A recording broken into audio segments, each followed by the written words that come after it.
नमस्कार दोस्तों, as you all guys have seen in my last vlog कि मैं कल एमजी मार्ट की ओर आया था। एमजी मार्ट की ओर घूमते घूमते काफ़ी ज़्यादा गर्मी लगने लगती है, तो सामने हमें दिख जाता है एक आइसक्रीम स्टॉल। फिर हम चल पड़ते हैं आइसक्रीम स्टॉल के वहाँ पे। लिटरली गाइस इतनी ज़्यादा गर्मी हो रही होती है, क्या ही बताऊँ। और उसके सामने मुझे दिख जाता है ये सुंदर सा फ्लावर शॉप। सोचता हूँ ले लूँ, किसी लड़की को यहाँ पे प्रपोज कर दूँ, बट नॉट पॉसिबल। उतने में ही मुझे एक क्यूट सा डॉगी दिख जाता है, तो थोड़ी देर इसके साथ फोटोज़ वगैरह क्लिक कर लेता हूँ। सामने हमें करना होता है कुछ एडवेंचर, रोप वे में जाना होता है। तो यहाँ पे मैं काट लेता हूँ टिकट। मैं बोलता हूँ वहाँ पे विवेक मलिक, बट यहाँ पे मुझे विवेक मंडल दे देते हैं ये टाइप करके। फिर हमारा नंबर आ जाता है रोप में। रोप में चढ़ते ही लिटरली गाइस सिक्किम का इतना सुंदर व्यू आ रहा होता है। ऊपर से मेरी बहन इतनी सारी फोटोज़ क्लिक कर रही होती है, क्या ही बताऊँ।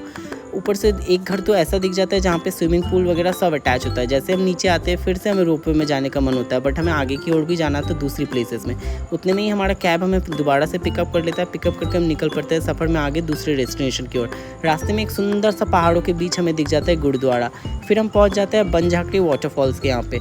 जैसे यहाँ पे आते हैं लिटरली गाइस यहाँ पे पूरा ही जंगल जंगल होता है और इसके बीच में काफ़ी सारे वाटरफॉल्स है। ऊपर चढ़ता हूँ मैं एक टिंगलिंग पॉइंट टाइप के में। वहाँ पे लिटरली गाइस मेरी बहन को वो चढ़ने में डर लग रहा होता है और यहाँ से काफ़ी सुंदर नज़ारा दिख रहा था। आगे की ओर जैसे बढ़ते एग्जैक्ट वाटरफॉल्स के वहाँ पे एक इंसान खतरों के खिलाड़ी वाला स्टंट कर रहा था। फिर हम भी चल पड़ते हैं आगे की ओर जहाँ पे वाटरफॉल्स है एग्जैक्टली। यहाँ पे आते ही लिटरली गाइस इतनी जोरों की हवा चल रही थी और पानी का झोंका क्या ही बताऊँ गाइस। लिटरली यहाँ पे मुझे बेस्ट प्लेस लगा। फिर यहाँ पे घूमने के बाद हम आगे निकल पड़ते हैं। जो पार्क इस चीज़ के लिए फेमस है, बनझाकड़ी, यानी कि यहाँ के जो देवता है उनका लोगो वगैरह यहाँ पे लगा हुआ था लिटरली गाइस। तो यहाँ पे हम नमस्कार वगैरह कर लेते हैं। उतने में ही मेरे फ़ोन का चार्ज खत्म हो जाता है। जैसे चार्ज खत्म हो जाता है तो मैंने ऑलरेडी पावर बैंक ला रखा था और पता नहीं पावर बैंक क्या लग गया था।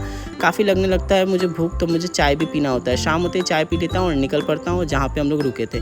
फिर हम रिटर्न आ जाते हैं बंगलो में। लिटरली गाइस इतना थका हुआ हूँ क्या ही बताऊँ। Thank you so much guys for watching, keep supporting please.